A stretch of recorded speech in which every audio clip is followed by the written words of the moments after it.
बिहार के बड़े नेताओं में शुमार भारतीय कम्युनिस्ट पार्टी के विधान पार्षद केदारनाथ पांडे का सोमवार की सुबह निधन हो गया। वो सारण शिक्षक निर्वाचन क्षेत्र से बिहार विधान परिषद के सदस्य थे। उन्होंने नई दिल्ली के मेदांता अस्पताल में अंतिम सांस ली। उनके निधन पर बिहार में शोक की लहर है। मुख्यमंत्री नीतीश कुमार और उप मुख्यमंत्री तेजस्वी यादव मर्माहत है। सीपीआई एमएलसी केदार पांडे का पार्थिव शरीर मंगलवार को बिहार विधान परिषद के प्रांगण में लाया गया। इस मौके पर बिहार के मुख्यमंत्री नीतीश कुमार उन्हें श्रद्धांजलि देने पहुंचे। नीतीश कुमार ने केदार पांडे को लेकर कहा कि उनके निधन से बहुत दुख हुआ है। वो हमेशा समाज की सेवा करते थे। केदारनाथ पांडे लगातार 5 टर्म से विधान पार्षद थे। वो बिहार माध्यमिक शिक्षक संघ के अध्यक्ष भी थे। शिक्षक संघ में उनकी लंबी पारी रही। केदार पांडे के निधन को बिहार के शिक्षा जगत के लिए अपूरणीय क्षति माना जा रहा है। दरअसल केदार पांडे बिहार में वाम दल के एक स्तंभ माने जाते थे।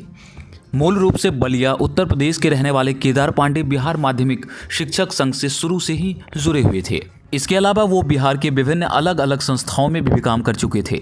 शिक्षकों के हितों की बात को वो सड़क से सदन तक उठाने के लिए जाने जाते थे। केदार पांडे को बिहार में शिक्षकों के हित के लिए काम करने वालों में सबसे बड़ी आवाज़ माना जाता था। मेरा मानना है और हम सबों का मानना है, हमारे साथ माननीय सचेतक जी बैठे हुए हैं आरजेडी के लिए, सुनील बाबू। मैं समझता हूँ बिहार के लिए बहुत ही दुखद दिवस है, क्योंकि एक सही प्रतिनिधि जो होना चाहिए, और वो निर्वाचित होकर आते थे यहाँ, पिछले 4 टर्म से निर्वाचित हो रहे थे शिक्षक निर्वाचन क्षेत्र से, और उससे उनकी लोकप्रियता की झलक मिलती है।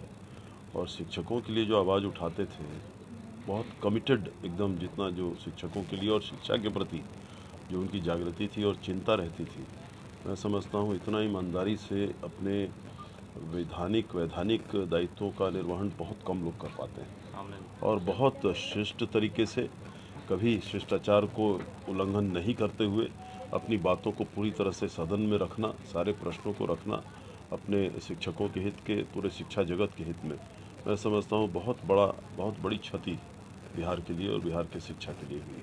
आपके भी सहयोगी रहे, लंबा टर्म आपका भी रहा, उनका भी रहा, कैसा रहा दोनों का साथ? बहुत अच्छा। उनका तो किसी के साथ, मेरा भी वही स्वभाव है, लेकिन उनका किसी के साथ कभी कोई बैर ही, चाहे वो सत्ता पक्ष हो, कोई भी सत्ता में रहे। वो सीपीआई से आते थे, लेकिन कभी, जैसे मैंने कहा कि अपनी बात रखना, बखूबी रखना, तर्क के साथ रखना, निरंतर अपनी समस्याओं को उठाते रहना, इसमें उनको कभी, और कोई उनको रोकता भी नहीं था। बहुत अच्छी तरह से अपने मैंने कहा ना, यहाँ का जो दायित्व उनका था, इतनी अच्छी तरह से निर्वहन करते थे। और ऐसे भी बहुत अजीमतर इंसान थे, कभी किसी के प्रति द्वेष और दुर्भावना कभी किसी ने, एक भी आदमी आपको शायद नहीं मिलेगा सिर्फ विधान परिषद में, कहीं भी, जो उनके बारे में आपको कुछ गलत बोले। इस तरह के आदमी थे।